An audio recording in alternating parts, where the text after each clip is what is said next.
امبارح جالي جواب. اللي فهمته منه ده لو انا فاهمه صح يعني. هيتحط لي مبلغ، ومبلغ مش قليل، في حسابي في البنك. مين اللي بعت الجواب؟ انا معرفش.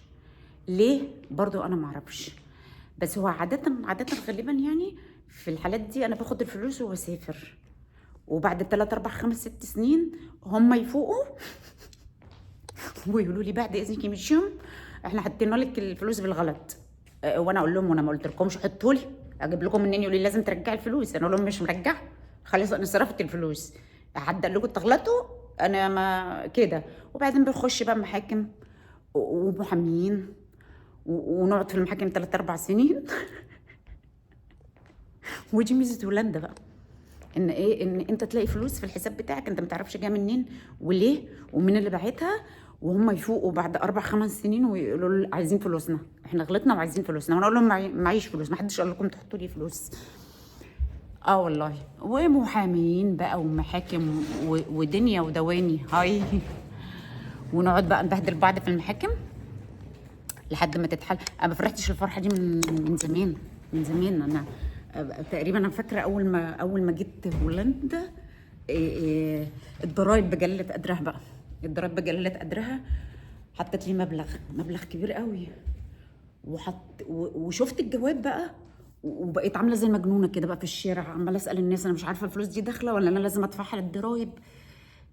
والناس اصلا مش فاهمين.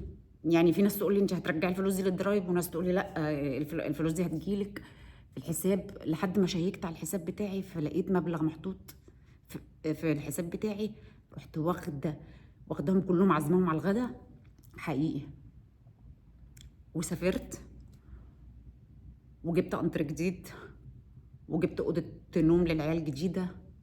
وجوزي رجع من السفر، شاف انتريه جديد وشاف اوضه جديده. قال لي ايه ده، هو بابا بعت فلوس؟ قلت له بابا ما بعتش فلوس. قال لي بابا ما بعتش فلوس. قلت له لا، الضرايب اللي بعتت فلوس.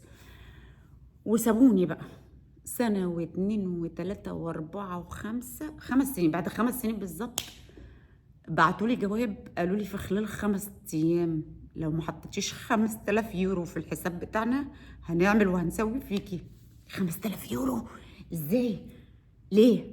انا واخده 3000 يورو بس. قالوا لي انتوا حطيتوا فوائد؟ قالوا لي لا مش فوائد. هم مش عارفين الغلطه جايه منين، يعني هم لحد دلوقتي مش عارفين الغلطه جايه منين. ودخلنا بقى محاكم، قالوا لك احنا غلطنا ورجعنا لك الفلوس دي وعايزين فلوسنا. قلت لهم وانا مالي؟ مش انتوا انا كنت ساعتها عامله التقرير الضريبي في مكتب الضرايب نفسه، مش انا اللي عاملاه. يعني الضرايب نفسها اللي قدمت لي التقرير الضريبي. قلت لهم انا محدش قال لكم تغلطوا. وجبنا بقى محامي بقى، ودخلنا محاكم مع بعض. والضرايب كسبت القضيه وقالوا لي لازم ترجعي الفلوس.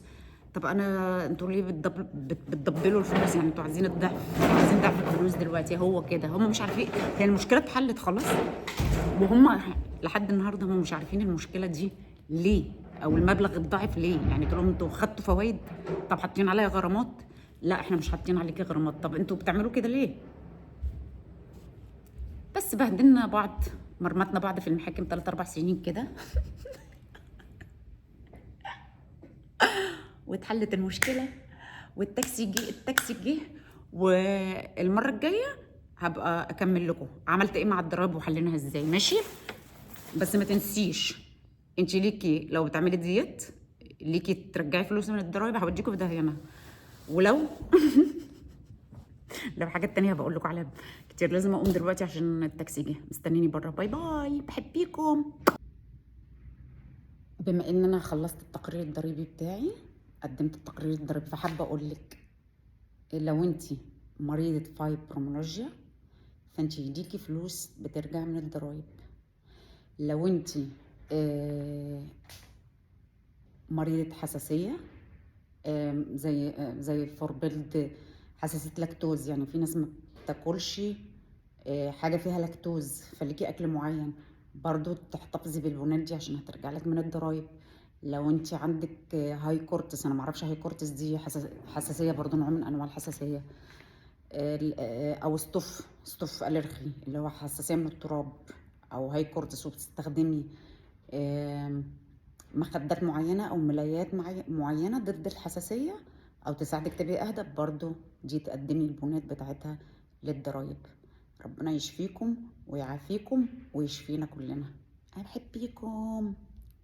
أو نسيت أقولك كمان، لو انتي عاملة رجيم بس رجيم صحي لأسباب صحية، ميدش ميدش ديت، يعني عندك أسباب صحية فلازم تعملي رجيم، أو بتشتري فيتامينات أو بتشتري أكل معين، أي ديت، بس لازم يبقى تحت رعاية دياتيست متخصص أو بأمر من الدكتور. برضو المصاريف اللي انت بتصرفيها دي تشيلي البنات بتاعتها وترجعيها من الضرايب. أنا بحبكم.